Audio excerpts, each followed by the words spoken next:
अस्सलाम वालेकुम। हेलो।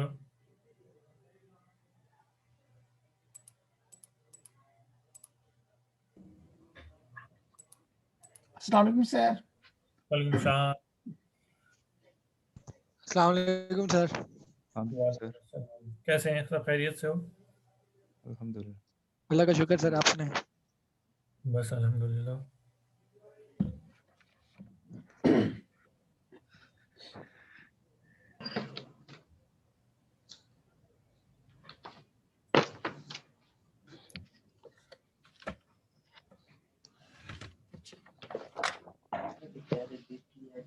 अच्छा जी, लास्ट लेक्चर में कोई प्रॉब्लम है तो मुझसे पूछें।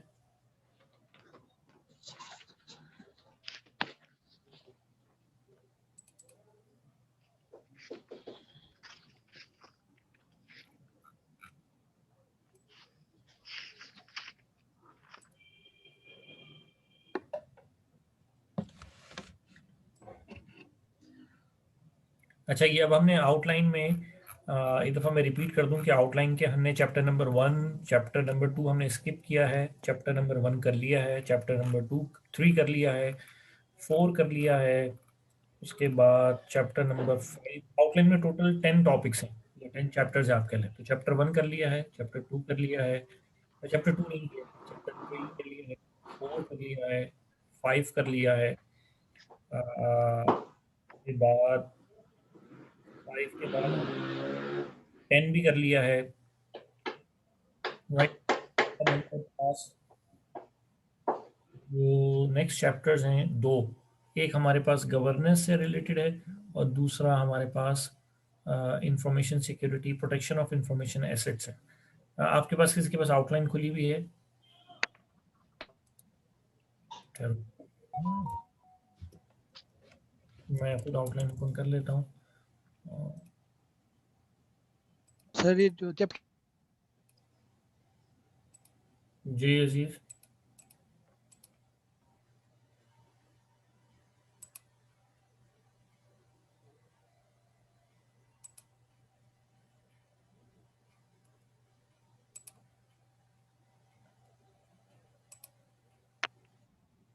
हाँ जी अजीज, क्या कह रहे हो? सर ये आउटलाइन स्टार्ट पे ओपन है। क्या ओपन है? आप पूछ रहे थे ना आउटलाइन ओपन है किसी की कि नहीं, वो बता रहा हूँ कि ओपन है। ओके, इसमें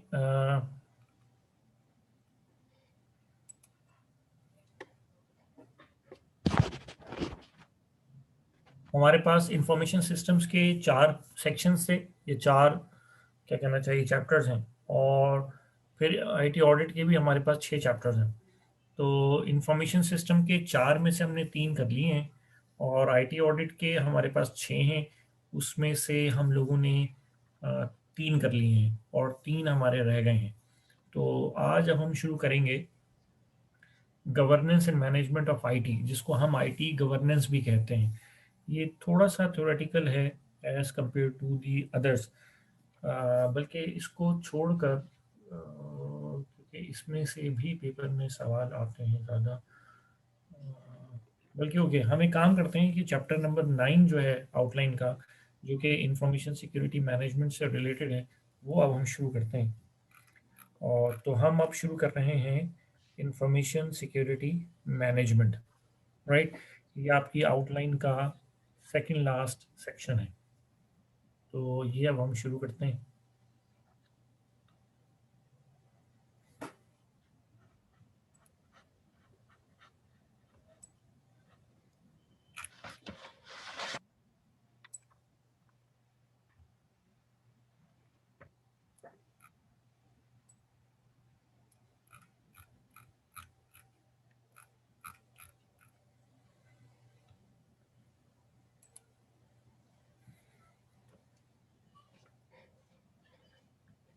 अच्छा यार, मैंने तुम लोगों को एक असाइनमेंट दी थी और मैंने ये नहीं कहा था कि मैं भूल जाऊंगा। देखे,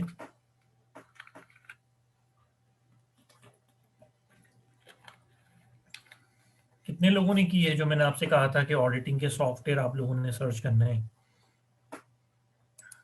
जरा मुझे उसके बारे में इनपुट दें। जी अब्दुल्ला, जी सर, मैं बनाई है। बताएं अब्दुल्ला जरा।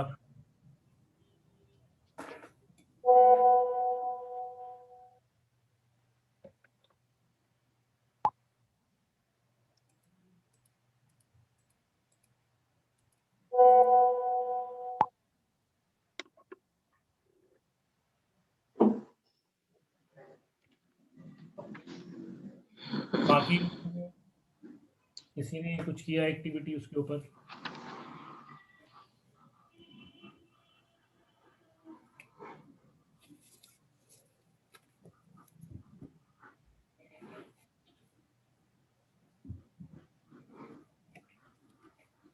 हाँ जी, एनीवन जिसने उसके ऊपर कोई काम किया हो?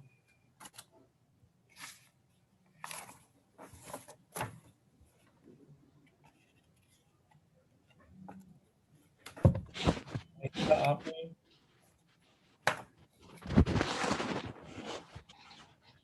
अनीका, मुक्ता, तैयब, तौसीफ, अली मुर्तज़ा।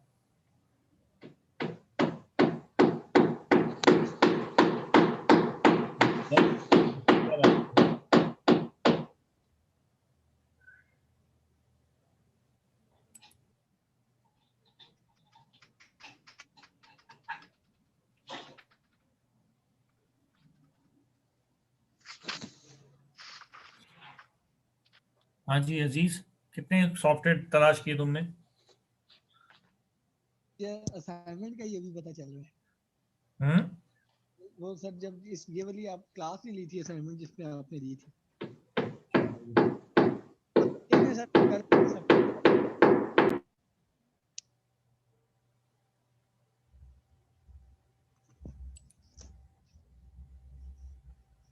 जी आयशा, आप?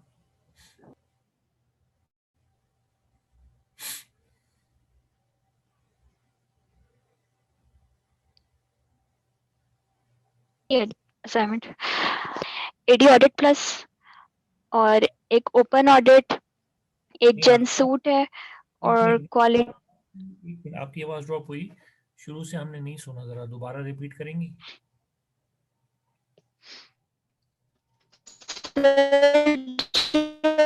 मैंने मतलब लिस्ट बनाई है, उसमें जो लिखे हैं वो उसमें एडी ऑडिट प्लस है, एक जेन सूट है और रिपीट करें दोबारा, आहिस्ता आहिस्ता जरा।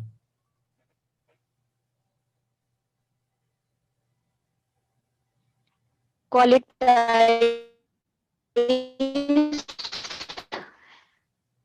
आपके माइक में हमेशा प्रॉब्लम रहती है। ओपन ऑडिट है एक। अभी मुझे सिर्फ एक समझ आया है, ओपन ऑडिट, बस।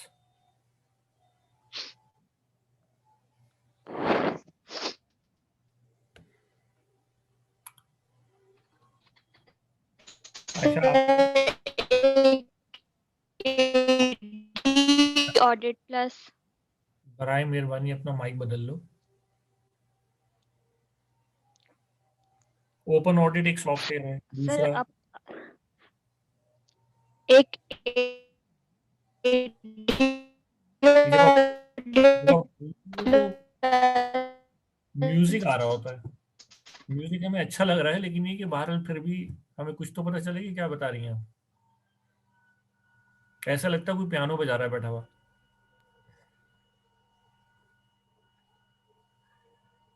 आप चैट पे लिख के मुझे भेज दो, ज्यादा बेहतर है।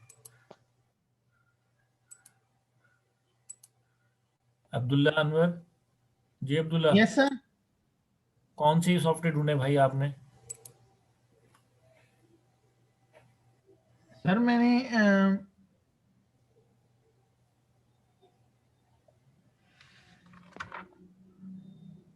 नहीं ढूंढे या ढूंढे हैं? और ढूंढे हैं तो कौन से ढूंढे हैं, जल्दी बता दे भाई ताकि मैं आगे चलूं। सर ये आप साइबर सिक्योरिटी वाला पूछ रहे हैं, इंटरनल ऑडिट जो आपने कहा था साइबर सिक्योरिटी के। मैंने एक टास्क दी थी, उसमें मैंने कहा था कि आईटी ऑडिट से रिलेटेड ओपन सोर्स सॉफ्टवेयर्स मुझे ढूंढ के बताने। याद आया कुछ?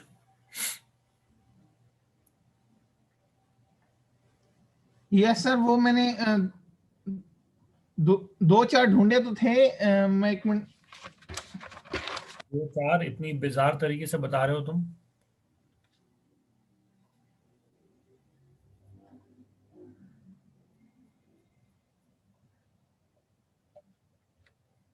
चलो जब ढूंढ लो तो मुझे बता देना। अजीज, इर्सा, अनीका। सर नहीं किया, आप असाइनमेंट का नहीं पता था, बता दे तो कल कर दूंगा। बड़ी मेहरबानी जनाब आपकी, शुक्रिया आपके वक्त का आने का, आपका बहुत मेहरबानी। सर वो कल नेट का इशू हो गया था, इस वजह से क्लास ही नहीं ज्वाइन हो सकी। नहीं सर, मैं तो बहुत शुक्रगुजार हूँ आपका, आपने शर्फ बख्शा हमें आके। आई एम रियली ग्रेटफुल अजीज। No issue sir. Thank you sir, thank you. मेरे लायक खिदमत तो बताइएगा। बस सर दुआ किया करो। तैयब। जी सर, अस्सलाम वालेकुम। वालेकुम सलाम जी तैयब। नहीं सर, मुझे भी नहीं पता था सर, मैंने बड़ी क्लासेस नहीं ली। आप जॉब करते हो? नहीं नहीं सर। यार तुम लोग जॉब तुम लोग नहीं करते हो, कोई कारोबार करते हो तुम लोग? नहीं सर। कोई सियासी मसरूफियात हैं? नहीं सर। तो फिर क्यों क्लास नहीं लेते हो? क्लास लेते हो तो भूल जाते हो चीजें, यार तुम लोग पता नहीं कैसे लोग हो। चलो, अभी जिन लोगों ने नहीं सुना मैं दोबारा दोहरा देता हूँ कि मैंने कहा था कि आप लोगों ने ऑडिट ऑपरेशंस को मैनेज करने के लिए या आईटी ऑडिट से रिलेटेड कुछ सॉफ्टवेयर टूल्स निकालने हैं, और उसमें से ओपन सोर्स सॉफ्टवेयर ढूंढने, 3 से 4, और फिर उन 4 में से 2 सिलेक्ट करने हैं, और मुझे वजह बतानी है कि आपने 4 में से 2 को क्यों सिलेक्ट किया।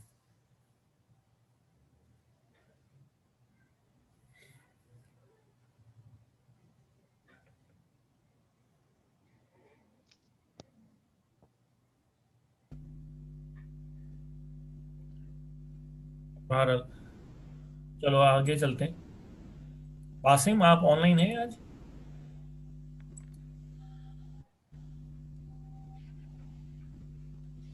वासिम या शफीक, आप हैं?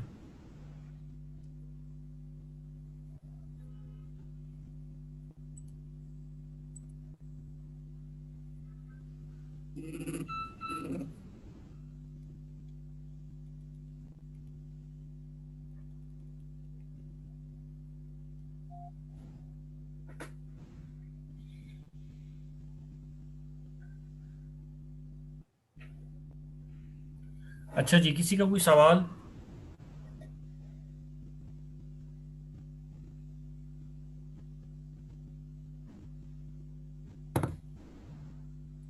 जी पूछिए। ये इनफाइनिक्स नोट 7। भाई अनम्यूट कर लो अपने आप को।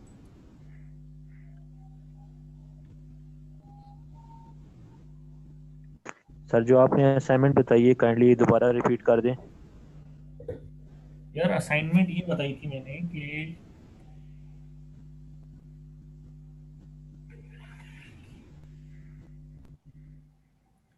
हम जब भी आईटी ऑडिट करते हैं ना, तो आईटी, अब 2 किस्म के सॉफ्टवेयर हम यूज करते हैं अमूमन। एक सॉफ्टवेयर है जो कि हम आईटी ऑडिट करने के दौरान एविडेंस फाइंडिंग के लिए इस्तेमाल करते हैं।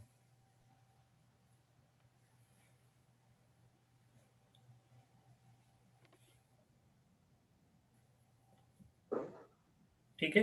एक मैंने क्या कहा कि ड्यूरिंग दी आईटी ऑडिट जब आप किसी साइट पे जाते हैं तो एविडेंस फाइंडिंग के लिए आप कुछ टूल्स इस्तेमाल करते हैं। एक बात, दूसरी बात ये कि ऑडिट के पूरे प्रोसेस को मैनेज करने के लिए हम कुछ और सॉफ्टवेयर यूज करते हैं, उनको हम ऑडिट मैनेजमेंट सॉफ्टवेयर कहते हैं। तो ये 2 सॉफ्टवेयर हैं, ये 2 मुख्तलिफ किस्म के सॉफ्टवेयर हैं। बहरहाल, आपने करना ये है कि आपने ये सर्च करना है कि आईटी ऑडिट से related open source software tools कौन से हैं। आईटी ऑडिट से related open source software tools कौन से हैं, उसमें मैंने कहा था कि आप 3 से 4 सॉफ्टवेयर्स को आइडेंटिफाई करें, और जब आप 3 से 4 टूल्स को आइडेंटिफाई कर लेंगे तो फिर आप उनके फीचर्स का कंपैरिजन करें, और फिर आप लोगों यूं समझें कि आप अपनी ऑर्गेनाइजेशन के लिए कोई टूल सेलेक्ट कर रहे हैं, तो उन 4 में से 2 को सिलेक्ट करें, और फिर ये मुझे जस्टिफिकेशन दें कि आपने जो बाकी 2 थे उनको क्यों रिजेक्ट किया, और जो रेस्ट ऑफ द 2 थे जिनको आपने सेलेक्ट किया तो सिलेक्शन रीजंस क्या थे, आपको किस चीज ने कन्विंस किया कि आप इन सॉफ्टवेयर टूल्स को सिलेक्ट करें।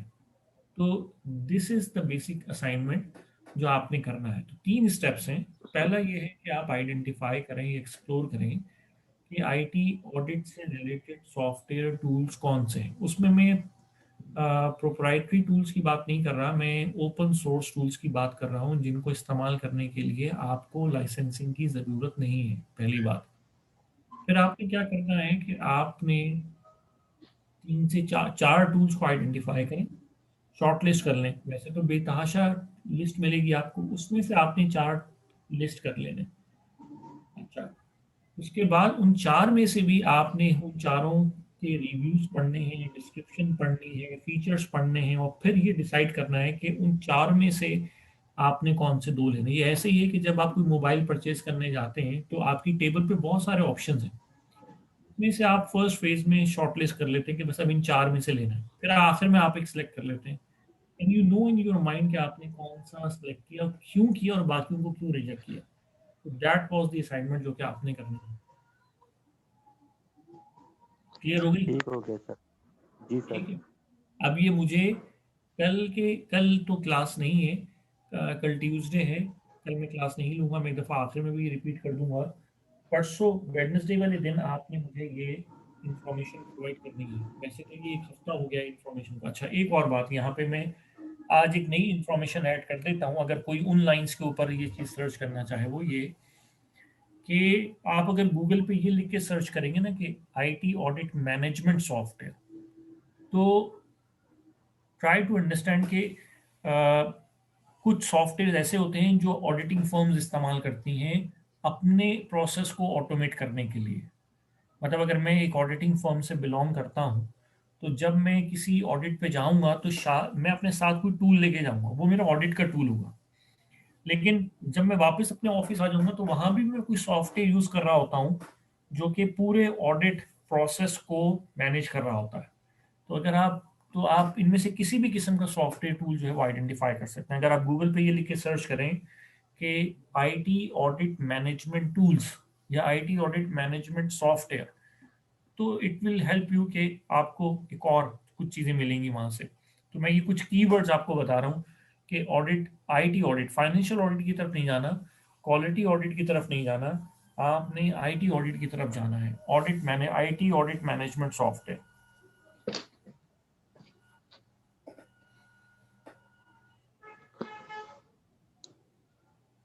ये बात कुछ क्लियर हो गई?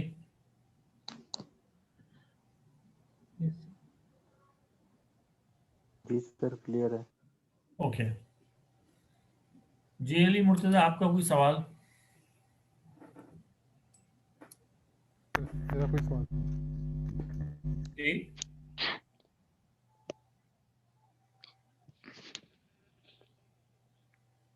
अली मुर्तजा, मैं आपकी आवाज सर, मेरा कोई सवाल नहीं है। ओके। कंफ्यूजन?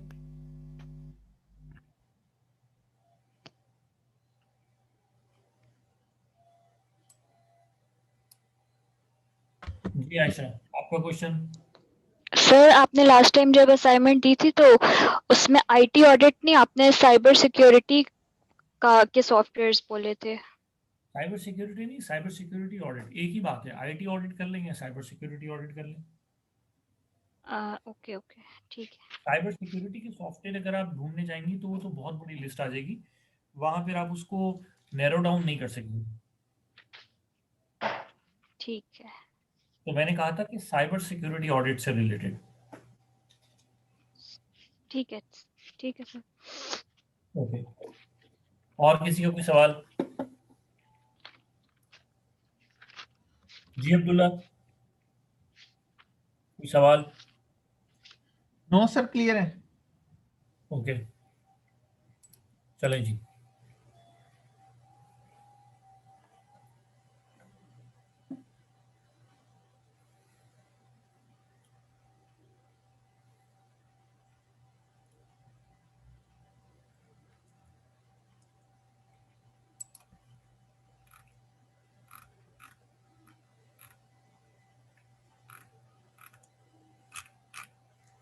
अच्छा जी, अब हमारा जो चैप्टर है इंफॉर्मेशन सिक्योरिटी मैनेजमेंट, इसमें जो हमारा मेन फोकस होगा वो ये कि हमारे जो एसेट्स हैं या हमारी जो सर्विसेज हैं उनको किन किन चीज़ों से ख़तरा है। तो मैंने ये कई दफ़ा जब मैं कंट्रोल्स का टॉपिक पढ़ा रहा था तो आपको याद है कि मैंने वहाँ पे कंट्रोल्स की कोई क्लासिफिकेशन की थी कि 3 किस्म के कंट्रोल्स होते हैं। एक हमारे होते हैं जिसको हम प्रिवेंटिव कंट्रोल्स कहते हैं, एक हमारे डिटेक्टिव कंट्रोल्स होते हैं, एक हमारे करेक्टिव कंट्रोल्स होते हैं। तो एक तो ये हमने डेफिनेशन की थी, लेकिन अब उन चीज़ों को देखते हुए इसी तरह मैंने कहा था कि आपके 3 किस्म के थ्रेड्स भी हैं। अच्छा, अब अगर हम इनको थोड़ा सा ब्रॉडली और मज़ीद कैटेगराइज करें तो हम उसको ये कह सकते हैं कि किसी भी ऑर्गेनाइजेशन के जो एसेट्स हैं या उनकी सर्विसेज हैं उनको 3 ब्रॉड डायमेंशंस में ख़तरा होता है। एक होता है, जिस तरह जब मैं डिज़ास्टर्स पढ़ा रहा था तो मैंने आपको कहा था कि 2 किस्म के मेन डिज़ास्टर्स होते हैं, या तो फिजिकल डिज़ास्टर्स होते हैं या नेचुरल डिज़ास्टर्स होते हैं। तो बिल्कुल इसी तरीके से जब हम इस टॉपिक में आए इंफॉर्मेशन सिक्योरिटी मैनेजमेंट में, तो अब हम जो डिवीजन करेंगे वो हम ये कहेंगे कि किसी भी ऑर्गेनाइजेशन की सर्विसेज को 3 किस्म के एक्सपोजर्स हैं। एक लॉजिकल एक्सपोजर्स होते हैं, एक फिजिकल एक्सपोजर्स होते हैं और एक इन्वायरमेंटल एक्सपोजर्स होते हैं।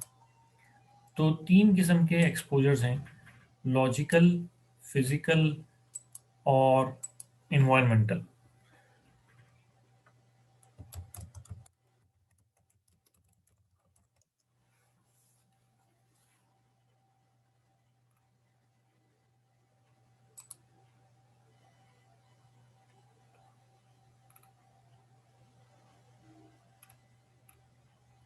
और बिल्कुल इसी तरीके से हमारे पास अगर हम इसकी बात करें कंट्रोल, ये जो हैं, अगर 3 किस्म के एक्सपोजर्स हैं तो फिर हमारे पास जो कंट्रोल्स हैं इन एक्सपोजर्स के अगेंस्ट वो भी 3 किस्म के हैं, जिसमें हमने कहा कि एक हमारे पास लॉजिकल है, फिजिकल है और इन्वायरमेंटल है। तो फिजिकल और इन्वायरमेंटल बेसिकली जो हमने डिजास्टर्स की चैप्टर में डेफिनेशन की थी, बात वही बन रही है, क्योंकि डिजास्टर्स में मैंने कहा था कि 2 मेन किस्म के डिजास्टर्स हैं, इन्वायरमेंटल या फिजिकल। और फिजिकल में फिर मैंने आगे कहा था या तो लॉजिकल होंगे या एक्चुअल फिजिकल होंगे। तो वही चीज़ फिर हम यहाँ पर भी लेकर आ रहे हैं कि हमारे 3 किस्म के एक्सपोजर्स हैं, या तो इन्वायरमेंटल एक्सपोजर्स हैं या फिजिकल एक्सपोजर्स हैं या लॉजिकल एक्सपोजर्स हैं। और हर एक्सपोजर्स के अगेंस्ट हमारा कंट्रोल्स हैं। लॉजिकल एक्सपोजर्स के अगेंस्ट लॉजिकल कंट्रोल्स हैं, फिजिकल एक्सपोजर्स के अगेंस्ट फिजिकल कंट्रोल्स हैं और इन्वायरमेंटल एक्सपोजर्स के अगेंस्ट इन्वायरमेंटल कंट्रोल्स हैं। तो इस चैप्टर में हमने पहले ये पढ़ना है कि ये 3 किस्म के एक्सपोजर्स कौन से हैं और फिर इन तीनों के अगेंस्ट कौन कौन से हमने कंट्रोल्स जो हैं वो लेने हैं। तो ये हमारे चैप्टर का टोटल फोकस होगा। अच्छा, अब थोड़ा सा और बैकग्राउंड बता दूं कि इस चैप्टर में मैंने आप लोगों को बताया कि किसी भी ऑर्गेनाइजेशन के अंदर जो पॉलिसी है उसका होना बहुत ज़रूरी है। नंबर 1, ऑर्गेनाइजेशन के अंदर आइडेंटिफिकेशन ऑफ सर्विसेज का होना बहुत ज़रूरी है, रिस्क असेसमेंट का होना बहुत ज़रूरी है। और रिस्क असेसमेंट की जब हम बात करेंगे, साइबर रिस्क असेसमेंट की बात करेंगे, तो इसका मतलब ये है कि हमें अपने एसेट्स का पता होना ज़रूरी है और फिर एसेट्स के अगेंस्ट हमने रिस्क का एनालिसिस करना है। अच्छा, अब यहाँ तक किसी को कोई कंफ्यूजन है तो मुझे बताएं। अभी मैं सिर्फ ये बता रहा हूँ कि हमारे इस चैप्टर में हमने कवर क्या करना है। तो हमने लॉजिकल कंट्रोल्स पढ़ने हैं, हमने फिजिकल कंट्रोल्स पढ़ने हैं और हमने इन्वायरमेंटल कंट्रोल्स पढ़ने हैं। ये 3 टॉपिक मेन टॉपिक हैं हमारे इस चैप्टर के। What are the logical controls, what are the physical controls and what are the environmental controls. अच्छा, तीनों का मकसद क्या है कि हमने CIA को एड्रेस करना है। CIA में वही दफ़ा बता चुका हूँ, कॉन्फिडेंशियलिटी है, इंटेग्रिटी है और अवेलेबिलिटी है, इसको हमने फोकस करना है, राइट। अच्छा, अब यहाँ किसी को कोई कंफ्यूजन है तो मुझसे पूछें, वरना फिर हम आगे वन बाय वन करके इनको पढ़ते हैं। इसमें आगे जाके काफ़ी टेक्निकलिटी भी आ जाएगी, तो बहरहाल एनी कंफ्यूजन टिल नाउ।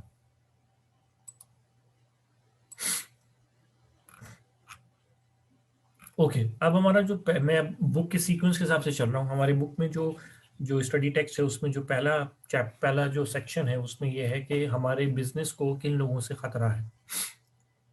एक तो किन किन लोगों से खतरा है वो मैंने आप लोगों को बता दिया कि उसमें हमारे पास हैकर्स आ जाते हैं। नंबर 1 हैकर्स भी मैंने आपको बताए थे 3 किस्म के हैं, वाइट हैकर्स हैं, ब्लैक हैकर्स हैं और ग्रे हैकर्स हैं। फिर मैंने आपको बताया था कि वो एम्प्लॉयज़ जो कि छोड़कर चले गए हैं, कुछ एम्प्लॉयज़ हैं जो कि बहुत अच्छे नोट के ऊपर अपनी एम्प्लॉयमेंट को टर्मिनेट करते हैं या फिनिश कंप्लीट करते हैं। कुछ लोग होते हैं जिनको डिमोट कर दिया जाता है, जिनकी कोई जॉब में कोई एक्सप्लेनेशन कॉल हो जाती है, कोई डिसिप्लिनरी एक्शन उनके खिलाफ हो जाता है, उनको फाइनेंशियल पेनल्टी पड़ जाती है। तो ऐसे लोग ऑर्गेनाइजेशन के लिए बाज़ वक़्त ख़तरा साबित हो जाते हैं, क्योंकि वो फिर अगर उनमें कोई एग्रेसिव नेचर का है ख़ास तौर पे, तो फिर वो ऑर्गेनाइजेशन से रिवेंज लेने के का काम करते हैं।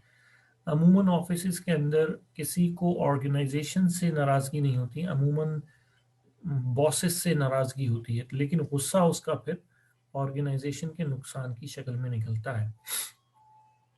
इसी तरीके से वो एम्प्लॉयज़ जो कि डेली वेजेस पे होते हैं, इंटरिम पीरियड के लिए आते हैं, तो ऐसे लोगों को भी, या जो वेंडर्स होते हैं जो हमें सामान प्रोवाइड करते हैं। इसलिए याद रखें, जब भी किसी वेंडर से आपने कोई चीज़ परचेज़ करनी है तो उसने अगर कोई इक्विपमेंट आपको दिया है तो, या उन्होंने कोई पासवर्ड खुद सेट किया हुआ है, तो कोई भी इक्विपमेंट नया ख़रीदें तो सबसे पहला काम आपने जो डिफ़ॉल्ट पासवर्ड्स होते हैं उनको चेंज करना होता है, नंबर 1।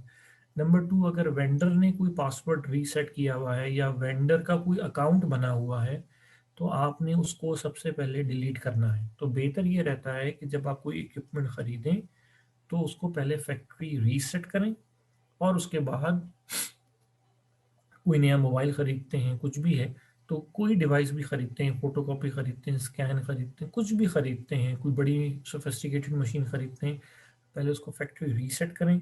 अगर उस मशीन पे कोई डिफ़ॉल्ट पासवर्ड कॉन्फ़िगर्ड है तो उसको रीसेट करें, उसको इरेज़ करें, ख़त्म करें। अच्छा, इसी तरीके से तो ये वो लोग हैं जिनसे आपको ख़तरा हो सकता है। तो कुछ लोग होते हैं जिनका काम क्या कहना चाहिए, आपको फाइनेंशियल नुकसान पहुंचाना होता है। कुछ लोग ऐसे होते हैं, जिस तरह भी मैं आपको बताऊं कि ये पिछले 15 दिन पहले IT की 2 बड़ी मशहूर प्रोडक्ट्स जो हैं वो हैक हुई। मतलब वो प्रोडक्ट्स जो कि दूसरों को सिक्योरिटी प्रोवाइड करती हैं वो खुद ही हैक हो गई। एक ऑर्गेनाइजेशन है, उसका नाम है सोलर विंड।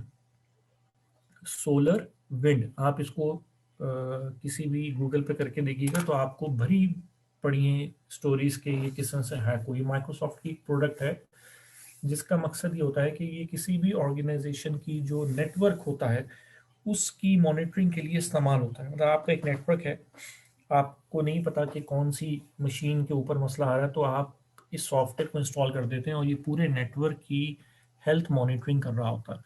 तो अब अगर ये सॉफ्टवेयर ये लोग इसलिए इस्तेमाल करते हैं कि इससे जो आपके नेटवर्क के एडमिनिस्ट्रेटर्स होते हैं उनको नेटवर्क मैनेज करना आसान हो जाता है।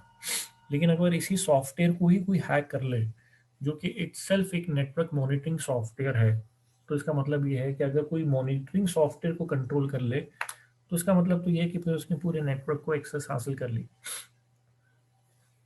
तो बिल्कुल इसी तरीके से एक और सॉफ्टवेयर है, उसका नाम है फायर आई, EYE। इन दोनों की प्रोडक्ट्स जो हैं उनको हैक किया गया और ये दोनों अमेरिकन प्रोडक्ट्स हैं, इन पे रशियंस ने अटैक किया सॉरी और ये स्टेट स्पॉन्सर्ड थे भारत। उसके बाद माइक्रोसॉफ्ट ने भी कुछ दिनों पहले ये चीज़ अनाउंस की कि हमने इसका जो सॉफ्टवेयर में वल्नरेबिलिटी थी उसको हमने रूट कॉज हमने आइडेंटिफाई कर लिया है और हमने उसको फिक्स कर दिया है। इसका मतलब ये है कि उन्होंने सॉफ्टवेयर में चेंज कर दी है, जिसकी मतलब होता क्या है कि सॉफ्टवेयर में कोई वीक पॉइंट होता है और जो अटैकर्स होते हैं उनको उन वीक पॉइंट का पता चल जाता है और फिर वो उस वीक पॉइंट को एक्सप्लॉइट करके आपके नेटवर्क या आपके सिस्टम पे अटैक करते हैं तो जब जो कि विक्टिम है जिसने सॉफ्टवेयर बनाया है उसको जब पता चल जाता है तो वो क्या करते हैं कि वो फिर उस पर्टिकुलर वीकनेस को या वीक पॉइंट को फिक्स कर देते हैं और फिर सॉफ्टवेयर का एक नया वर्जन रिलीज करते हैं। तो मैंने बताया था कि जब आप कोई सॉफ्टवेयर का नया वर्जन रिलीज करते हैं तो ये बहुत मुश्किल हो जाता है कि आप दोबारा से, अगर आप सॉफ्टवेयर का नया वर्जन रिलीज कर देंगे तो जिन लोगों ने उसको इंस्टॉल किया हुआ है उनके लिए ज़रूरी हो जाएगा कि वो उसको री इंस्टॉल कर लें। तो अक्सर क्लाइंट ये नहीं चाहते कि हम सॉफ्टवेयर को री इंस्टॉल करें, तो फिर उसका आसान तरीका क्या होता है कि हम पैच रिलीज कर देते हैं। वो पैच क्या होता है कि वो पैच ऑटोमेटिकली सॉफ्टवेयर अपने आप को अपडेट कर लेता है। पैच का मतलब ये होता है कि हम सॉफ्टवेयर की एक एक अपडेट रिलीज कर देते हैं जिसकी वजह से सॉफ्टवेयर को अपने आप को री इंस्टॉल नहीं करना पड़ता, बस वो अपने आप को अपडेट कर लेता है। मतलब री इंस्टॉल किए बगैर अपने आप को अपडेट कर लेना, इसके लिए हम एक छोटा सा एक सॉफ्टवेयर बना देते हैं, उसको हम कहते हैं पैच। तो फिर हमारे लिए ज़रूरी है कि पैच अपने आप इंस्टॉल कर लें। इसलिए मैं आपसे कहता हूँ कि अगर आपकी मशीन पे एंटीवायरस है, आपकी मशीन पे ऑपरेटिंग सिस्टम है, तो उसको अपने आप को अप टू डेट रखें, क्योंकि जो आउटडेटेड वर्जन्स होते हैं उनमें वीकनेसेस होती हैं, उनमें लोगों ने उनको एक्सप्लॉइट किया हुआ होता है। तो अगर आप अपने आप को अप टू डेट रखेंगे, अप टू डेट का मतलब ये नहीं है कि आप विंडोज 10 है तो आप अप टू डेट हैं, नो।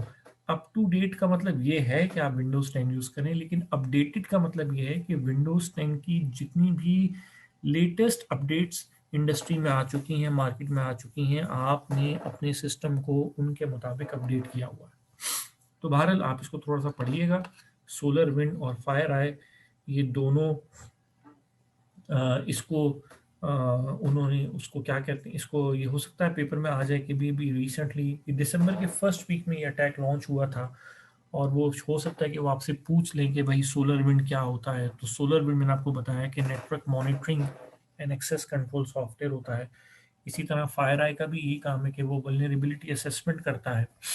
तो इन्होंने उसमें अटैकर्स ने बेसिकली क्या किया कि सबोटाज किया। सबोटाज का मतलब ये होता है कि कुछ लोग जो हैं, सबोटाज का मतलब ये होता है कि मैं किसी सॉफ्टवेयर को माशी फायदे के लिए अटैक ना करूं और सिर्फ इसलिए उसको अटैक करूं क्योंकि मैं उसको पसंद नहीं करता। मतलब मेरा फॉर एग्जांपल अगर किसी मुल्क का किसी दूसरे मुल्क के साथ कोई नज़रियाती इख्तलाफ है, राइट, बहुत सारी एग्जांपल्स हैं, तो एक मुल्क जो है उस नज़रियाती आइडियोलॉजिकल डिफरेंस की वजह से किसी दूसरे मुल्क पे साइबर अटैक लॉन्च करता है ताकि उसको दिली तसल्ली मिले। इसको कहते हैं हार्टिएस्ट ग्रेटिफिकेशन, सेल्फ ग्रेटिफिकेशन, कि मुझे एक ये है कि मैं कोई अटैक करूं जिससे मुझे माली फ़ायदा हो, फाइनेंशियल गेन, लेकिन एक ये है कि मैं अटैक करूं इसलिए ताकि दूसरे का नुकसान हो जाए। मैं अपना फ़ायदा नहीं सोच रहा, मैं दूसरे का नुकसान सोच रहा हूँ और दूसरे के नुकसान में जो मुझे तस्कीन मिलेगी वो बेसिकली मेरा ऑब्जेक्टिव है। तो ये इसको फिर इस चीज़ को कहते हैं सेबोटाज करना, राइट, जिसमें आप फाइनेंशियल गेन के लिए किसी को नुकसान नहीं पहुंचाते। अच्छा, वो लोग जो ये काम करते हैं उनको हम एडवर्सरीज कहते हैं, उनको हम हैकर्स कहते हैं, उनको हम परपिटेटर्स कहते हैं। परपिटेटर्स ये पुराने जो, जिस तरह आपने वो देखा होगा पायरेट्स ऑफ कैरिबियन जो कि शिप्स को लूट लिया करते थे, तो ये इसी तरह से ये परपिट्रेटर्स होते हैं। परपिट्रेटर्स, PERPETRATOR, परपिट्रेटर्स। तो इनको मुख्तलिफ नाम देते हैं, एडवर्सरीज भी कहते हैं, इनको हैकर्स भी कहते हैं, इनको हम क्या कहना चाहिए, परपिटेटर्स भी कहते हैं, ठीक है। तो ये मुख्तलिफ हम इनको नाम दे सकते हैं। तो बहरहाल ये पेपर में सबोटाज का मैंने आपको बता दिया मतलब क्या है।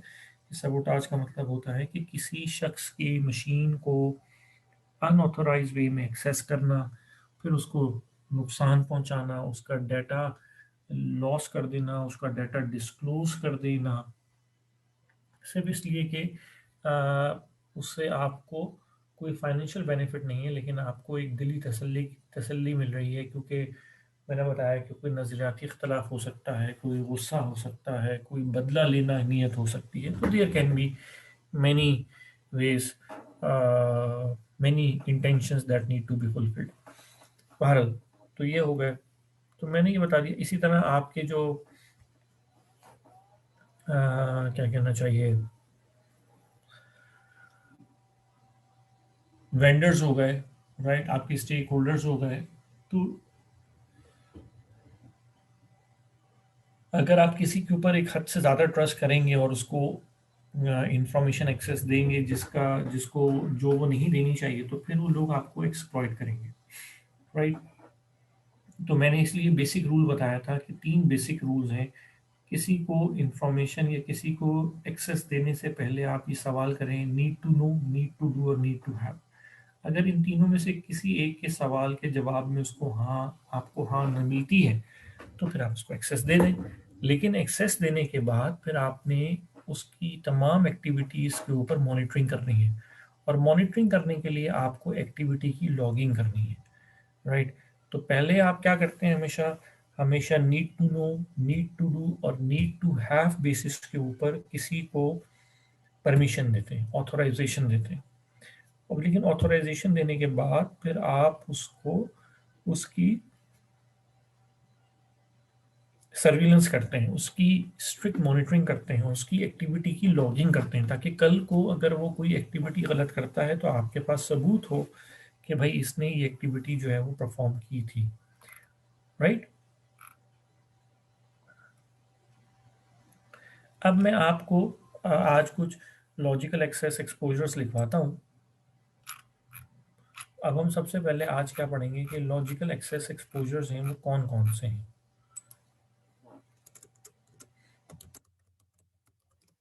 मैं एक दफ़ा स्क्रीन शेयर कर लूँ।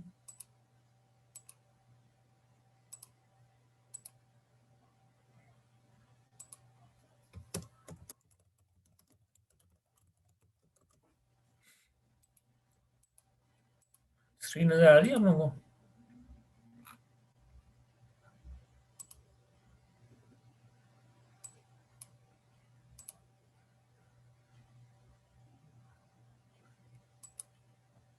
हेलो, जी जी सर, आ रही है नजर। जी सर ओके। आ रही।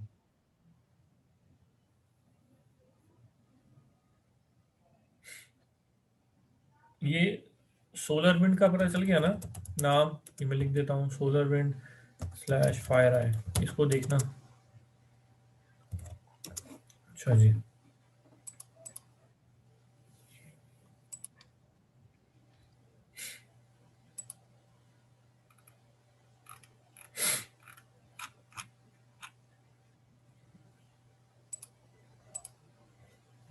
Number 1 data डिडलिंग।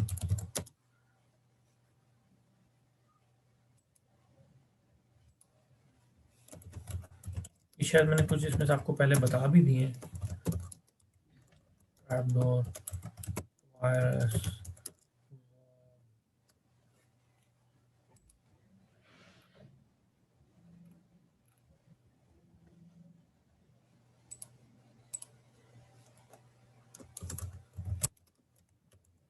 Logic bomb,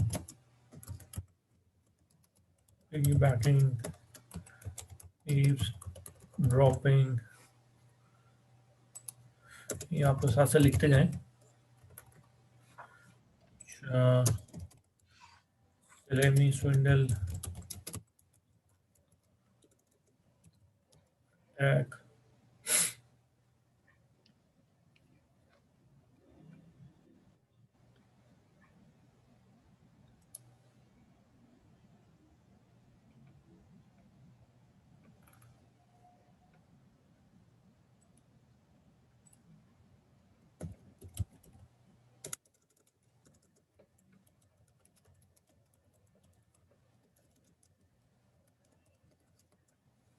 denial of service, ये बड़ा मशहूर है। इनमें से बहुत सारे मैं आपको पहले ही बता चुका हूँ वैसे तो, लेकिन एनी हाउ जो जो नहीं बताई तो हम रिपीट भी कर लेंगे।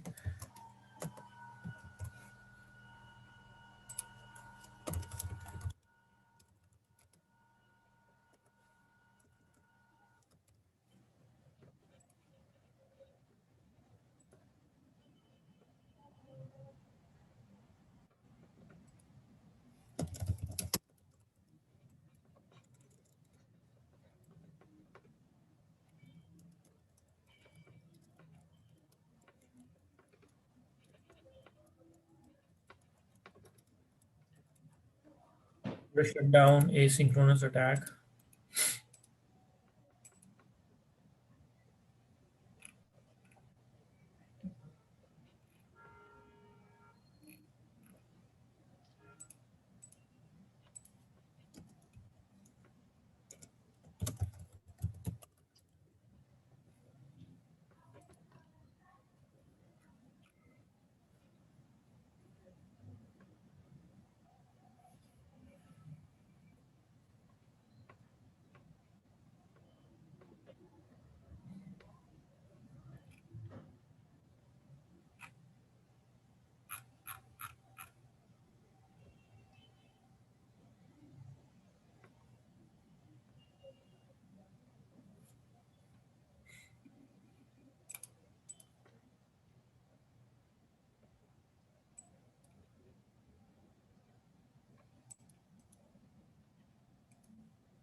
लिख लिया?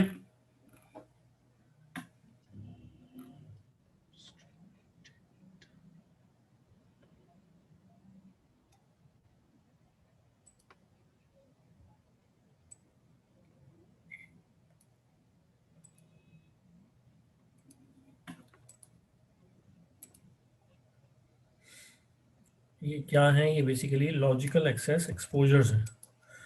लॉजिकल एक्सेस एक्सपोजर्स का मतलब ये होता है कि ये वो तरीके हैं जिसके थ्रू कोई शख्स जो है वो आपकी मशीन में बगैर किसी फिजिकल एक्सेस के दाखिल होता है और उसके बाद अपना जो भी उसका अटैक है वो लॉन्च करता है और अपना मकसद जो है वो हासिल करता है।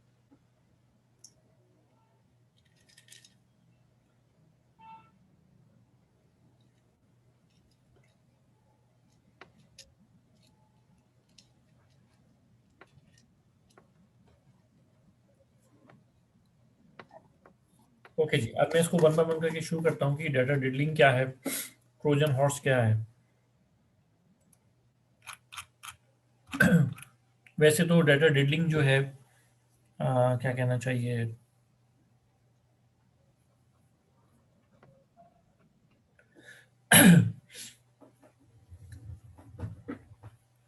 डाटा डिडलिंग दो तरह का हो सकता है। एक ये है कि जब अमूमन ये होता है कि जब ऑडिट होने लगता है तो ऑडिटीज जो होते हैं उनको पता है कि ऑडिट होने लगा है, तो अब अगर कोई फाइनेंशियल इरेगुलरिटी है, दे नो कि कोई फाइनेंशियल इरेगुलरिटी सिस्टम के अंदर है, तो वो उस डेटा को ऑडिट से पहले क्या कर देंगे, मॉडिफाई कर देंगे।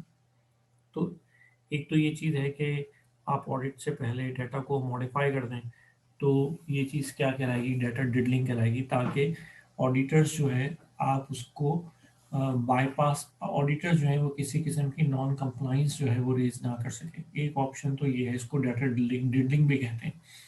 अच्छा, डाटा डिडलिंग की दूसरी डेफिनेशन क्या है, वो ये है कि आपको याद है मैंने कहा था कि सॉफ्टवेयर बनाते वक्त हमें इनपुट सैनिटाइजेशन करनी चाहिए।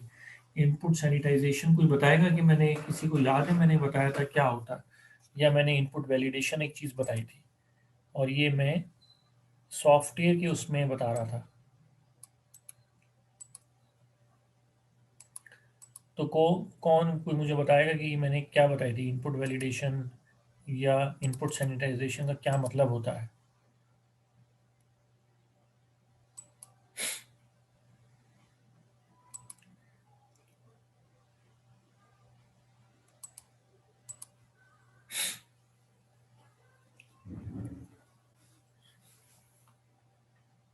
जी अनिका। हेलो। जी जी हेलो। अस्सलाम वालेकुम सर। वालेकुम सलाम। सर आप इनपुट वैलिडेशन का पूछ रहे थे, मैं उसको बताना चाह रही हूँ। इनपुट का जो हम प्रोसेस है उसको करने से पहले हम फीड करने से पहले उसको चेक कर लेते हैं। बिल्कुल सही, एक्सीलेंट। इनपुट वैलिडेशन और इनपुट सैनिटाइजेशन भी इसी चीज़ को कहते हैं। इनपुट वैलिडेशन का मतलब ये है कि सिस्टम में इनपुट सबमिट करने से पहले आप इनपुट की एक्यूरेसी को, इनपुट की कंप्लीटनेस को, इनपुट में किसी किस्म के कोई एरर ना हो, इसको आप वेरीफाई करें। तो इसको हम कहते हैं इनपुट वैलिडेशन, या हम इसको इनपुट सैनिटाइजेशन भी कहते हैं। मतलब जैसा भी हम कहते हैं कि हैंड सैनिटाइज कर लो, तो सैनिटाइजेशन का मतलब क्या है कि जो जर्म्स हैं उनको वॉश आउट कर लें। तो बिल्कुल इनपुट सैनिटाइजेशन या इनपुट वैलिडेशन का भी यही मतलब है। अच्छा, अब होता बेसिकली क्या है कि अ, अब इसका इसको कुछ लोग जान के करते हैं। इसका मतलब ये है कि बाज़ औक़ात ये भी हो सकता है कि इनपुट ठीक थी, लेकिन इनपुट इंटर करने वाले ने उसको खराब करके इंटर करने की कोशिश की। Try to understand. एक ये है कि इनपुट, जो सोर्स ऑफ इनपुट है, उसने ही इनपुट गलत प्रोवाइड की, या इनपुट ही गलत थी, चलो यूं कह लो।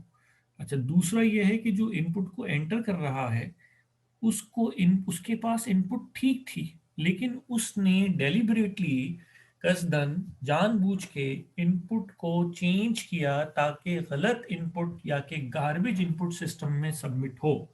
क्योंकि गार्बेज इनपुट जाएगी तो गार्बेज आउट होगी। गार्बेज का मतलब ये नहीं कि गार्बेज, गार्बेज का मतलब है कि गलत इनपुट।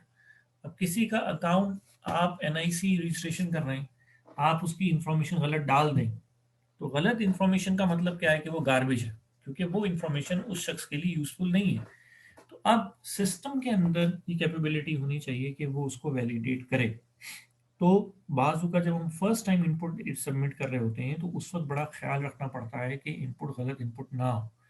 तो इसका मतलब ये चीज़ जो है, जब कोई शख्स ये अटेम्प्ट करे कि सिस्टम में गलत इनपुट सबमिट करे, या वो इनपुट को मॉडिफाई करे सबमिट करने से पहले, मतलब इनपुट ठीक थी, उसने इनपुट को करप्ट किया, फिर इनपुट को एंटर किया, तो ये चीज़ क्या कहलाएगी? डाटा डिडलिंग कहलाएगी। या आपने सिस्टम में इनपुट डाटा मौजूद है, आपने डाटा को मॉडिफाई किया और फिर सेव कर दिया, तो ये भी डाटा डिडलिंग के ज़िम्मे में आएगी।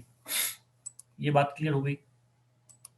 दूसरी बात, अब है ट्रोजन हॉर्स। ट्रोजन हॉर्स मैंने आपको पहले ही बता दिया था कि ये वो कंप्यूटर सॉफ्टवेयर होते हैं जिनका काम क्या है कि ये अपेरेंटली आपको क्या कहना चाहिए, कोई यूटिलिटी प्रोवाइड करेंगे, लेकिन बैकएंड के ऊपर आपको कोई ना कोई आपकी इंफॉर्मेशन को या तो लीक कर रहे होंगे, या उनको, या कोई गलत एक्टिविटी, रॉन्ग एक्टिविटी आपके सिस्टम के ऊपर परफॉर्म कर रहे होंगे। अमूमन ये अकाउंटिंग्स के लोग जो हैं वो इंटरनेट से, जो लोग एक्सेल पे काम करते हैं वो मुझसे एग्री करेंगे कि वो मुख्तलिफ किस्म के मैक्रोज को डाउनलोड करते हैं बने बनाए। अभी जो मैक्रोज होते हैं, चूंकि अकाउंटिंग के लोगों को इतना साइबर सिक्योरिटी के बारे में अवेयरनेस नहीं होती, तो वो लोग क्या करते हैं, उन मैक्रोज को जब उन्हें पता चलता है कि यार फॉर एग्जांपल फाइनेंस में आपने कोई वी लुकअप करना है, या कोई पेरोल का कोई पे कैलकुलेशन या टैक्स कैलकुलेशन के लिए आपने छोटा सा कोई ऑटोमेशन करनी है, तो बजाय इसके क्या वो खुद लिखें, आप क्या करते हैं कि आप इंटरनेट पे सर्च करते हैं कि भाई मुझे कोई बना बनाया मैक्रो एक्सेल का जो फंक्शन है वो मिल जाए। अब अगर किसी ने वो बनाया हुआ है, और किसी ने बल्कि उसके अंदर मालवेयर रखा हुआ है कि वो ये करे कि भाई जब भी वो आपके सिस्टम में आप वो मैक्रोस को इंस्टॉल करें तो आपका काम भी करे, और जिसने वो बनाया है मैक्रो उसका काम भी करे। उसका काम क्या है कि अगर आपके पास अपने कस्टमर्स की डिटेल्स हैं, तो वो क्या करे कि आपकी एक्सेल बुक में से कस्टमर्स का डाटा निकाल के उस शख्स को पहुंचाए, और साथ साथ उसका उसका भी काम करे। तो ये ऐसा सॉफ्टवेयर जो कि अपेरेंटली आपको कोई बेनिफिट प्रोवाइड करे, लेकिन बैकग्राउंड के अंदर कोई मलिशियस एक्टिविटी परफॉर्म करे या कोई हिडन एक्टिविटी परफॉर्म करे, इंफॉर्मेशन की लीकेज करे, डाटा डिस्ट्रॉय करे, तो इस एक्टिविटी को फिर हम या इस तरह के सॉफ्टवेयर को हम कहते हैं ट्रोजन हॉर्स। इसी तरीके से एक होता है rounding down. Rounding down sorry, ये नंबर 3 पे मैंने कहा trap door. Trap door basically क्या होता है? ट्रैप डोर मैंने आपको बताया था, आपको याद हो कि जब मैं सॉफ्टवेयर डेवलपमेंट करा रहा था तो मैंने ये बताया था कि सॉफ्टवेयर की टेस्टिंग के लिए बाज़ औक़ात हम एक्सटर्नल सॉफ्टवेयर्स को सॉफ्टवेयर में इंजेक्ट करते हैं, जिसको हम स्टब्स कहते हैं। और जब हम सॉफ्टवेयर में वो सॉफ्टवेयर इंजेक्ट करते हैं टेस्टिंग के लिए, तो जब टेस्टिंग मुकम्मल हो जाती है तो हमारा ये फ़र्ज़ है कि हम उन सॉफ्टवेयर्स को सॉफ्टवेयर्स में से रिमूव कर दें, और वो जो एक्सेस पॉइंट था जिसके थ्रू सॉफ्टवेयर इंजेक्ट किया था वो उस ओपनिंग को भी ख़त्म कर दें। लेकिन अक्सर क्या होता है कि जो सॉफ्टवेयर क्वालिटी एश्योरेंस वाले होते हैं वो या तो स्टब निकालना भूल जाते हैं, या जब स्टब निकाल लेते हैं तो जो एक्सेस पॉइंट होता है उसको बंद करना भूल जाते हैं। तो बहरहाल जब कोई हैकर्स होते हैं, हैकर जो है वो क्या करते हैं, उनको पता है कि ये सॉफ्टवेयर जो हमने जिसको हम अटैक करने जा रहे हैं इसकी कहीं ना कहीं टेस्टिंग तो हुई होगी, और उनको ये भी अंदाज़ा होता है कि इसके अंदर कोई ना कोई हो सकता है कि ट्रैप डोर हो जो कि अनहैंडल्ड हो। तो वो क्या करते हैं कि वो सर्च करते हैं कि सॉफ्टवेयर के अंदर कोई ट्रैप डोर है या नहीं। अब ये कैसे सर्च करनी है एक अलग साइंस है, अभी हम उसकी डिटेल में नहीं जा रहे। लेकिन वो जब उस ट्रैप डोर को आइडेंटिफाई कर लेते हैं तो फिर वो क्या करते हैं कि उस पर्टिकुलर ट्रैप डोर क्या देता है, ट्रैप डोर उन्हें सॉफ्टवेयर की हिडन एक्सेस दे देता है, और फिर उस हिडन एक्सेस को जो कि अनऑथोराइज वे में वो हासिल करते हैं, उसके बाद वो सॉफ्टवेयर को अपने बेनिफिट के लिए इस्तेमाल करते हैं। तो ऐसी चीज़ को फिर हम क्या कहते हैं, ट्रैप डोर कहते हैं, कि सॉफ्टवेयर में कोई हिडन लॉजिकल एक्सेस पॉइंट होता है जिसको हैकर्स जो हैं वो अपने मकासद के लिए क्या करते हैं, यूज़ करते हैं। तो इसको बेसिकली हम ट्रैप डोर कहते हैं। तो a hidden door in the software that can be utilized by the hackers to gain unauthorized access into the software is known as trapdoor. Okay, अब हमारे पास जो अगला पॉइंट है वो है वायरस। वायरस और वॉर्म के बारे में मैं आपको पहले भी एक्सप्लेन कर चुका हूँ कि वायरस वो सॉफ्टवेयर्स होते हैं जिनका काम बेसिकली क्या होता है कि अपने आप को ये रेप्लिकेट करते हैं। रेप्लिकेट करने का मतलब ये है कि अपनी पॉपुलेशन को बढ़ाते हैं। जब अपनी पॉपुलेशन को बढ़ाएंगे तो इससे होगा क्या कि ये आपके सिस्टम की रिसोर्सेज को ऑक्यूपाई करेंगे। अच्छा, अपने आप की कॉपीज बनाने के लिए इन्हें प्रोसेसर भी चाहिए होगा। इसका मतलब है कि ये किसी मशीन की प्रोसेसिंग कैपेबिलिटी को भी इंगेज कर लेंगे। उसके बाद जब ये अपनी कॉपीज बनाएंगे तो इसका मतलब ये है कि ये अपनी मल्टीपल कॉपीज बनाने का मतलब ये है कि ये अपनी मेमोरी को भी, सिस्टम की मेमोरी को भी एक्सेस करेंगे। दैट मीन्स के ये अपने आप को रेप्लिकेट करेंगे। रेप्लिकेट करने के लिए इन्हें प्रोसेसिंग पावर चाहिए, और साथ साथ फिर ये क्या करेंगे, अपनी कॉपीज को भी मल्टीपल रेप्लिकेट करेंगे। तो मेमोरी भी ऑक्यूपाई हो जाएगी और प्रोसेसिंग पावर भी ऑक्यूपाई हो जाएगी। तो दोनों सूरतों से इसकी वजह से फिर क्या होगा कि आपका जो सिस्टम है वो ऐसा लगेगा कि वो प्रॉपर्ली बिहेव नहीं कर रहा है। तो ऐसे सॉफ्टवेयर जो कि अपने आप को सेल्फ रेप्लिकेट करे ताकि सिस्टम के रिसोर्सेज को ऑक्यूपाई करे, इसको बेसिकली हम क्या कहते हैं, वायरस कहते हैं।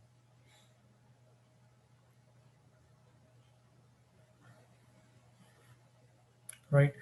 अच्छा, उसके बाद हमारे पास क्या है, वॉर्म है। वॉर्म बेसिकली उस सॉफ्टवेयर को कहते हैं जो कि अपने आप को रेप्लिकेट नहीं करता, लेकिन ये करता क्या है कि बेसिकली एक मशीन से दूसरी मशीन के ऊपर ट्रैवल करता है, और फिर अपने आप को, इसका मकसद किसी कंप्यूटर को इन्फेक्ट करना नहीं है, इसका मकसद किसी ऑर्गेनाइजेशन के नेटवर्क को हैक करना है या नेटवर्क को इन्फेक्टेड करना होता है। तो ये क्या करता है, अपने आप को मल्टीपल, एक मशीन से दूसरी मशीन, तीसरी मशीन, पूरे नेटवर्क पे फैला देता है।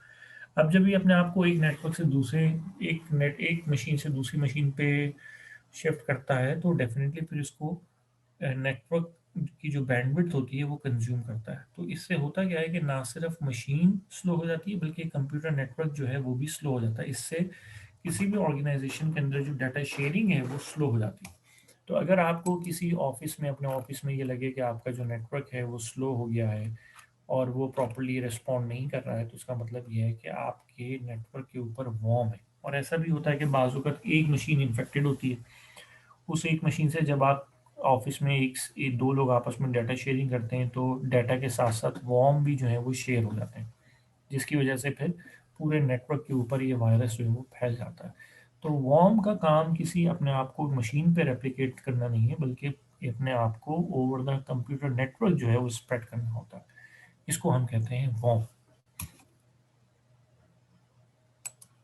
अच्छा, अब है लॉजिक बॉम्ब। लॉजिक बॉम्ब का मतलब ये होता है कि ये सॉफ्टवेयर जो है ये अपने यूँ समझें कि जिस तरह लॉजिक बॉम्ब का लफ्ज़ी मायने क्या है कि जिस तरह टाइमर बॉम्ब होते हैं कि भाई उनको हम टाइम सेट कर देते हैं और वो टाइम के बाद एक्सप्लोड करते हैं, तो लॉजिक बॉम्ब भी एक ऐसा सॉफ्टवेयर है जो कि ऐसा सॉफ्टवेयर है जो कि साइलेंट होकर बैठ जाता है और फिर किसी ख़ास ओकेजन के ऊपर ये अपने आप को एक्टिवेट करता है और फिर नुकसान पहुंचाता है। इसको कहते हैं लॉजिक बॉम्ब। या ये किसी पर्टिकुलर वक्त का इंतज़ार करता है, या ये किसी पर्टिकुलर एक्शन के होने का इंतज़ार करता है, या ये किसी पर्टिकुलर कंडीशन के ट्रू होने का वेट करता है। तो ऐसा सॉफ्टवेयर जो कि आपके सिस्टम में रिजाइड कर रहा है, लेकिन एक्टिवेशन के लिए उस वो किसी पर्टिकुलर इवेंट के अगर होने का इंतज़ार करे या किसी पर्टिकुलर एक्टिविटी के होने का वेट करे, तो ऐसे पर्टिकुलर सॉफ्टवेयर को हम कहते हैं लॉजिक बॉम्ब। कि उसने काम तो करना ही है, लेकिन जब तक वो किसी पर्टिकुलर कंडीशन के ऊपर बेस कर रहा है, अगर वो कंडीशन ट्रू नहीं होगी तो ये एक्टिवेट नहीं होगा, और अगर वो कंडीशन अगर हो जाएगी जैसे ही, तो ये अपने आप को एक्टिवेट कर देगा। तो ये बेसिक कॉन्सेप्ट है। अच्छा, इसके बाद होती है piggy bagging. Piggy bagging basically क्या होता है, इसमें होता ये है कि ये इसकी मिसाल मैं ऐसे देता हूँ, ये होता भी यूँ ही है कि किसी ऑफिस में आप एंटर हुए और आप फॉर एग्जांपल आपका डाटा सेंटर है, आपके पास उसकी परमिशन है, आप दरवाजे के ऊपर कार्ड को स्वैप करते हैं या बायोमेट्रिक वेरिफिकेशन कराते हैं और डाटा सेंटर का दरवाज़ा खोल के दाखिल होते हैं। जितनी देर में दरवाज़ा बंद होने लगता है, पीछे से फॉर एग्जांपल कोई और शख्स भी दाखिल हो जाता है, तो उस शख्स ने अपनी ऑथेंटिकेशन नहीं कराई, वो शख्स आपकी ऑथेंटिकेशन की आड़ में उस पर्टिकुलर प्रीमिसेस में दाखिल हुआ। तो हम इसको ये कहते हैं कि ये क्या है, पिगी बैकिंग है। पिगी बैकिंग क्या है कि एक अनऑथोराइज शख्स जो है वो किसी सेंसिटिव लोकेशन के ऊपर एक्सेस हासिल करे, ताकि क्यों हासिल करे, किसी ऑथोराइज परमिशन की आड़ में अनऑथोराइज एक्सेस जो है वो हासिल करे। तो इसको बेसिकली हम क्या कहते हैं, अब ये फिजिकली भी हो सकती है और बिल्कुल इसी तरीके से इलेक्ट्रॉनिकली भी हो सकती है। अगर कोई शख्स जो है वो, ये तो जो मैंने एग्जांपल दी आपको फिजिकली दी, इसी तरह कोई शख्स जो है अगर किसी की कॉल को इंटरसेप्ट कर ले और उस कॉल के थ्रू फिर वो फॉर एग्जांपल दो कंपनीज आपस में बात कर रही हैं, अब और वो फिर उस कॉल को इंटरसेप्ट करके किसी भी एक कॉलर के नेटवर्क में एक्सेस हासिल कर ले, तो इसको बेसिकली फिर हम क्या कहेंगे, पिगी बैकिंग कहेंगे। या फॉर एग्जांपल मैंने सिस्टम में ऑथेंटिकेशन दी और वो शख्स जो है वो बेसिकली मैंने एक सिस्टम में एक्सेस लॉगिन पासवर्ड किया और उसके बाद में थोड़ी देर के लिए बाहर गया और उसने उस सेशन को हाईजैक कर लिया और उसके बाद उसने ट्रांजैक्शन उस पर्टिकुलर सेशन को जो कि मैंने लॉगिन किया था उसको यूज़ करके डाटा कॉपी कर लिया। तो ये चीज़ क्या कहलाएगी, पिगी बैकिंग कहलाएगी। कि अब इसमें होगा क्या कि सिस्टम को ये पता ही नहीं चलेगा कि किसी ने अनऑथोराइज वे में डाटा हासिल किया है। होगा क्या कि जो सेशन था, जो एक्सेस थी वो ऑथोराइज थी, लेकिन उसको इस्तेमाल करने वाला शख्स जो था वो अनऑथोराइज था। तो बहरहाल बस हम आज यहाँ तक ही करते हैं, पिगी बैकिंग तक। बाद में फिर कल से फिर हम अगले जो हमारे एक्सपोजर है वो शुरू करेंगे। जी एनी कोई सवाल? या आज काफ़ी लोग जो वो लेट आए और सर एक्चुअली हुआ ये कि हम लोग का फैसलाबाद वाली साइड पे कोई इशू आया हुआ है, अभी भी हम लोग का जो सर्वर है वो चल नहीं रहा है, ये डायरेक्ट लिंक पे हमने क्लास ली है। Okay okay. अच्छा हाँ सर, शुरू, मुझे जी जी जी बताएं। सर मुझे इसके बारे में पूछना था, ये जो अभी आप लॉजिक बॉम्ब का बता रहे थे सर, हम इसको इंटेंशनली अपने सिस्टम में डालते हैं? हम नहीं डालते, हैकर डालेगा। अच्छा, मतलब कि वो इसको इंटेंशनली डालेगा। हाँ, मतलब ये कि वो वो किसी फॉर एग्जांपल क्रिसमस के ऊपर वो क्या करेगा, वो नवंबर के अंदर सिस्टम में इंजेक्ट कर देगा, लेकिन वो कहेगा कि भाई जब 25 और दिसंबर हो तो तुम एक्सप्लोर कर देना। इस तरह की चीज। तो ये लॉजिक बॉम्ब है कि सिस्टम, वायरस आपके सिस्टम में मौजूद है लेकिन वो किसी इवेंट के अगर होने का इंतजार कर रहा है। सर और जैसे कि अगर अगर एक सिस्टम है से मेरे पास, ठीक है, और हम्म, मैंने सैलरीज चलानी है, ठीक है, हाँ, और ये अगर मेरे सिस्टम में आ चुका हुआ है, तो ये हम्म, तब तक उसने अगर लगाया है कि जब सैलरीज चलेंगी और डेबिट होनी शुरू होंगी, लाइक क्रेडिट होनी शुरू होंगी, तो तब अ, चल तब ये काम करेगा, तो तब तक बिल्कुल ये जब आप मतलब बिल्कुल जब हिडन आप रहेगा।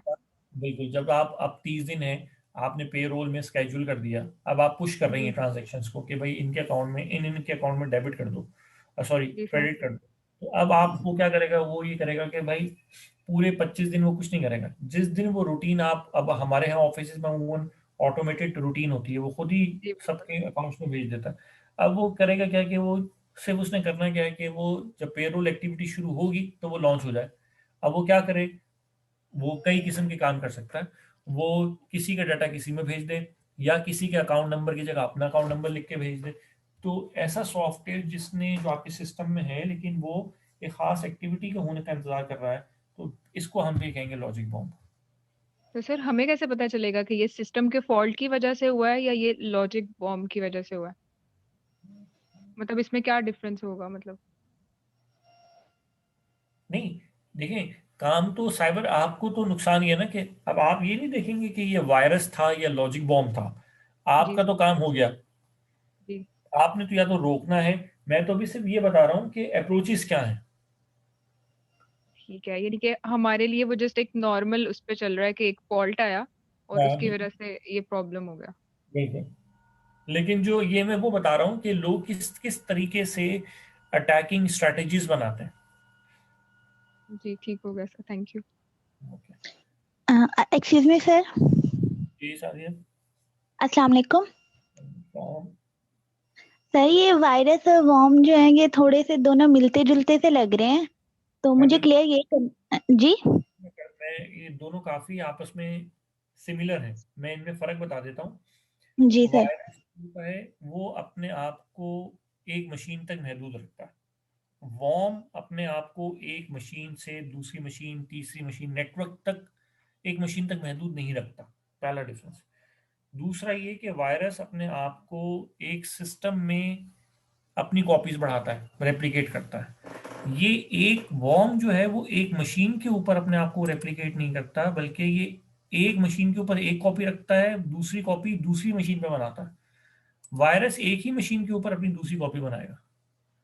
तो ठीक है। ये अपने आप को एक ही मशीन के ऊपर रेप्लिकेट नहीं करता। वॉर्म, सॉरी, वायरस अपने आप को एक ही मशीन के ऊपर रेप्लिकेट करता है। वॉर्म जो है वो अपने आप को मल्टीपल मशीन्स के ऊपर स्प्रेड करता है। तो ये बेसिक फर्क है, दो फर्क हो गए। ठीक हो गया।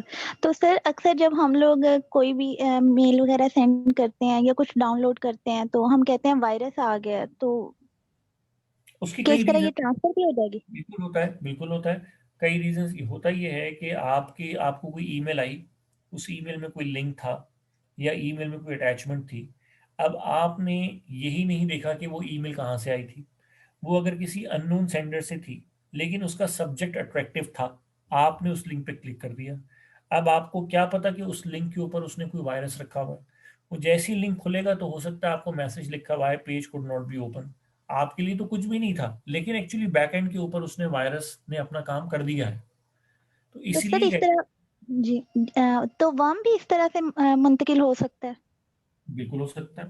तो अब ये जो वायरस, और देखिए, एक है कि ये जो मतलब जो सॉफ्टवेयर हैं जो कि नुकसान पहुंचाते हैं, इनके काम करने का तरीका क्या है। एक तो मैं ये बात कर रहा हूँ, वो आपके सिस्टम तक आते कैसे हैं ये एक डिफरेंट डिबेट है। अमूमन आप लोगों के यूएसबी के थ्रू, आप किसी की यूएसबी अपने सिस्टम पे लगा लें, इसके थ्रू वायरस और वॉर्म आ जाते हैं। तो अराइवल, वेज टू अराइव, ये डिफरेंट हो सकता है। लेकिन अभी जो हम डिस्कशन कर रहे हैं वो ये कि ये जब सिस्टम में आ जाएंगे तो क्या करेंगे। ठीक हो गया, thank you sir. Arrival clear हो के गया, लिए थैंक यू। क्या है कि इंटरनेट से भी आ सकता है, जी ईमेल के सर। थ्रू भी आ सकता है, सोशल मीडिया से भी आ सकता है, कहीं से आप कुछ डाउनलोड करती हैं टोरेंट से भी आ सकता है, यूएसबी से भी आ सकता है, सीडी से भी आ सकता है, कहीं से भी आ सकता है। आने के तरीके भी मुख्तलिफ हैं। लेकिन अभी मैं ये बात कर रहा हूँ कि अगर कोई आ जाए तो ये कैसे पता चलेगा कि ये वायरस था, ये वॉर्म था? तो ये मैं बिहेवियर डिफरेंस बता रहा हूँ कि अगर वो अपने आप को एक ही मशीन पे कॉपी कर रहा है वो भी मलेशियस, लेकिन वो फिर वो वायरस कहलाएगा। लेकिन अगर एक सॉफ्टवेयर है जो अपने आप को एक मशीन पे रेप्लिकेट नहीं कर रहा बल्कि फैला रहा है वो भी मलेशियस, लेकिन उसको फिर हम क्या कहेंगे? वॉर्म कहेंगे। तो ये बिहेवियर डिफरेंसेस बता रहा हूँ ताकि क्लासिफाई करने में आसानी हो जाए थोड़ी सी।